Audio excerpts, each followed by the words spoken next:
Hey everyone, welcome to my channel new ব্লগে তোমাদের সবাইকে ওয়েলকাম। এখন বাজে হলো 3:30। এখন একটু বেরোবো, এখন যাচ্ছি একটু জুয়েলারি শপে। তো একটা জিনিস এক্সচেঞ্জ করার ব্যাপার আছে।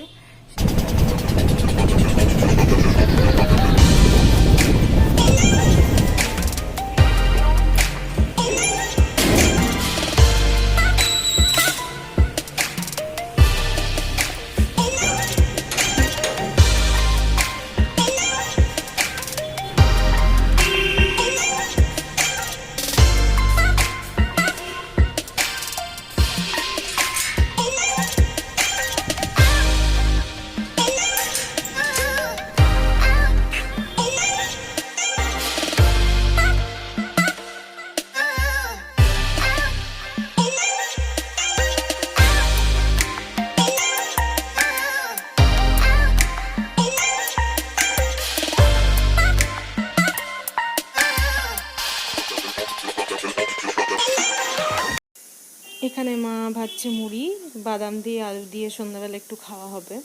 মাসিও এসছে আমাদের বাড়িতে। তো মা অফিস থেকে আসলো কিছুক্ষণ আগে, এসে একটু চা করে দিলাম, চা খেয়ে রেস্ট নিয়ে এখন মুড়ি ভাজছে।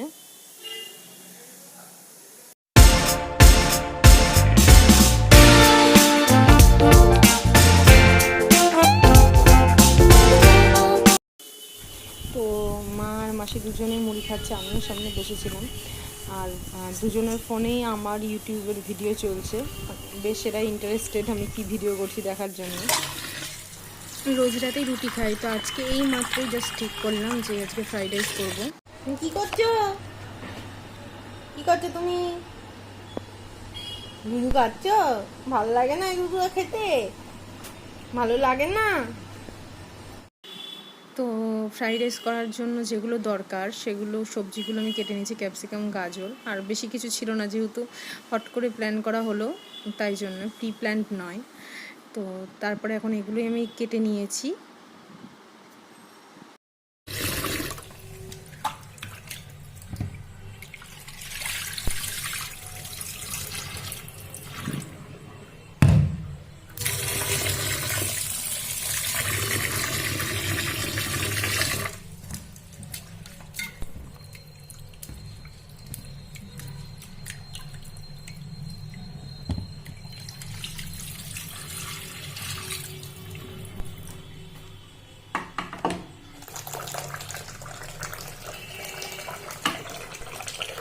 চালটাকে এবার আমি 8 ঘন্টার জন্য ভেজাবো, তারপরে রান্না করবো। এখানে ফ্রাইড রাইসের চালটা আমি ভাত বসাতে দিয়ে দিয়েছি, আর এখানে একটু কড়াইতে গরম জল করছি। তো মামা হ্যাঁ, এই কি কি হাচু হাচু হাচু। হ্যাঁ বাবা, তুই বাবা শুনিয়ে দাও। বাবা বলে দাও, বলে দাও, বলে দাও, বলে দাও বাবা বাবা বাবা। আজকে অনেকদিন বাদে রান্না করবো ভেবেছি। এখানে ফ্রাইড রাইসের চালটাকে সেদ্ধ বসিয়েছি, আর এখানে হচ্ছে চিকেন কষা। তো চিকেনটা আগেই হয়েছিল, এখন একটু গরম করে নিচ্ছি, রাত্রেবেলা যেহেতু আমরা লাগবে, এটা আমরা ডিনারে খাবো আজকে। তো অনেকদিন বাদেই রান্নাঘরে এসেছি। আমার ভিডিও করার মেইন প্রবলেমটা হয় যে কেউ ফোনটা ধরে দেওয়ার নেই, আর এখনো অত বড় ভিডিও মেকার হয়নি, যার জন্যে স্ট্যান্ড কিনতে হবে। আর এরপরে তো আশা করি কোনো টাইমই পাবো না। যদিও আমি কোনো রেসিপি শেয়ার করছি না, কারণ ফ্রাইড রাইস, চিকেন কষা রেসিপি সবাই জানে কিভাবে রান্না করতে হয়। জাস্ট এটা ডেইলি ব্লগসের অ্যাক্টিভিটিস হিসাবে আমি ভিডিওটা শ্যুট করছি। তো দেখা যাক রান্নার পরে তার রিভিউটা কেমন হয়।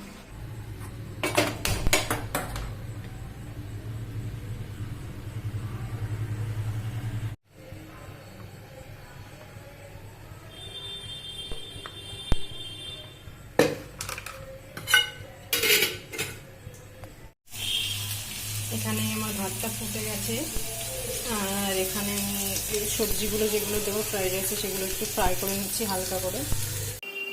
চলে এসেছে আমার মেয়ের বাবা। সে বাবাকে পেয়ে বিশাল খুশি, সারাদিন যে আমি রাখবো বাবাকে পেলেই ভুলে যাবে, এমন বেইমান মেয়ে।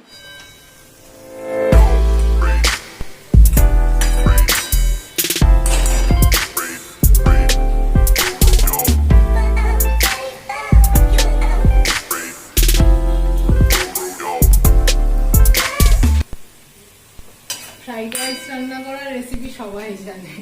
তুমি যে তুলে দিচ্ছ আমার কপাল ভালো, আমার তো ভিডিও তুলে দেওয়ারই লোক নেই।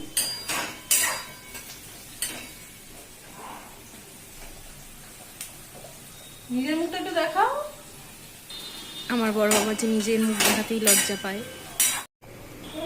তো ফাইনালি কমপ্লিট হয়ে গেছে আমার ফ্রাইড রাইস। আর চিকেনটা দুপুরেই করা ছিল, তো ওটার গ্রেভিটা এতই কম হয়ে গেছে, তখন ওই নুন দিয়ে গরম জলে একটু ফুটিয়ে ওটাকে গ্রেভিটাকে বাড়ানো হলো। তো এখন এটাকে সার্ভ করব। আর জিজ্ঞেস করি মা বাবা খাবে, মা বাবা দুজন আর আমরা দুজন। তো কেমন হয়েছে জানি না এখনও, ওরাই বলবে খেয়ে কেমন হয়েছে।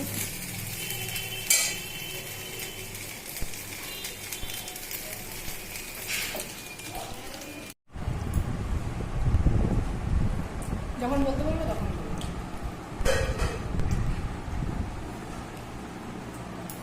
বলো কেমন হয়েছে খেতে?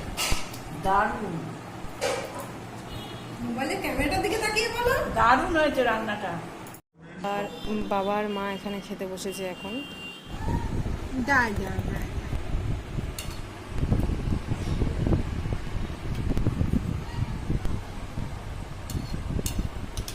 নিজেকেও একটু দেখাও, তাহলে তো ভাল লাগে। আমাকে তো সবাই চেনে, বেশি লজ্জা।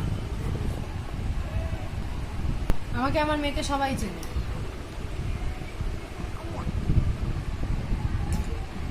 ফেলে দিচ্ছিস কেন তুই? ভাল লাগে না এটা খেতে?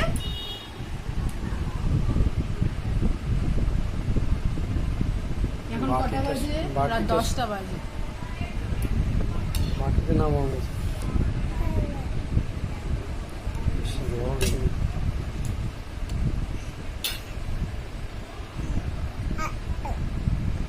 এখন বাজে রাত 10টা। একটু বলে দাও হাই, সবাই আমাদের চ্যানেলটাকে সাবস্ক্রাইব করো, নতুন নতুন ভিডিও দেখবে, আমার মাকে সাপোর্ট করো। একটু বলে দাও। হ্যাঁ, আমার বাবা লজ্জা পায় মুখ দেখাতে। মা এতক্ষণ রান্না করলো, এখন আমাকে খাচ্ছে। বাপ বাপ বাপ, বলে দাও।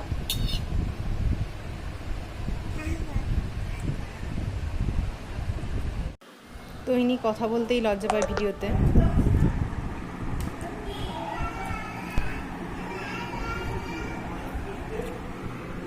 আমাকে কিন্তু তুমি রাগাবা না।